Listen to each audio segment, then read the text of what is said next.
हाँ जी, अस्सलाम वालेकुम। सईद साहब कैसे हैं? वालेकुम आज सलाम। की छोटी बात और बड़ा सबक, क्या मैसेज देंगे आज?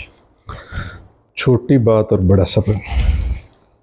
सुना सर, मेरे ख्याल में ना आजकल जो बंदा वक्त की पाबंदी करता है, या हमारे माशरे में जो बंदा वक्त की पाबंदी करता है वो वक्त ज़ाया करता है। ये कैसा मैसेज है? अब देखें कि मैं आपको एक मिसाल देता हूँ। हमारे एक दोस्त हैं, उन्होंने शादी पे बुलाया, सर्दियों का मौसम था, तो उन्होंने कहा जी आपने हर सूरत 7 बजे आ जाना। हम 4-5 दोस्त थे। ठीक है। उन्होंने कहा जी हम कोशिश करेंगे कि जल्दी पहुँच जाए। उन्होंने कहा जी 7 से भी पहले हैं।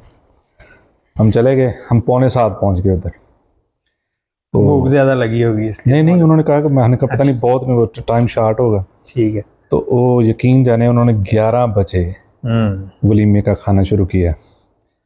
आपने फिर इस्लामी रोक लेनी थी। नहीं, इस्लामी रोक लें, इसका क्या मतलब? 4 घंटे किसके ज़ाया है? जिसने वक्त की पाबंदी की आपने की तो आपके जाया हुए। ज़ाया हुए 4 घंटे। देखें आप, 8 घंटे की कितनी मजदूरी बनती है एक बंदे की? इसका मतलब है आप ये कह आधी रहे दिहाड़ी जो हैं, है। कि वक्त की पाबंदी ना की जाए। नहीं, असल में ये कि मैं उन लोगों को पैगाम देना चाहता ओके। हूँ कि जो वक्त की पाबंदी नहीं करते, वो उन लोगों का टाइम ज़ाया कर देते हैं जो वक्त की पाबंदी करते हैं। शर्मिंदा करना चाह रहे हैं उन लोगों को ये जो तो 7 देखें, बजे बुला लेते हैं। अब देखें जिसने टाइम दिया ना, वो वक्त पे कोई पहुंच जाए तो वो कहते यार तेन कोई काम नहीं सी है। वेला ही। चले जी, थैंक यू वेरी मच। वक्त बहुत की शुक्रिया। पाबंदी करें, लेकिन शादी के फंक्शन में 7 बजे मत जाएं। नहीं, हर काम में ही, हर थैंक यू। काम में। अल्लाह हाफिज। अल्लाह।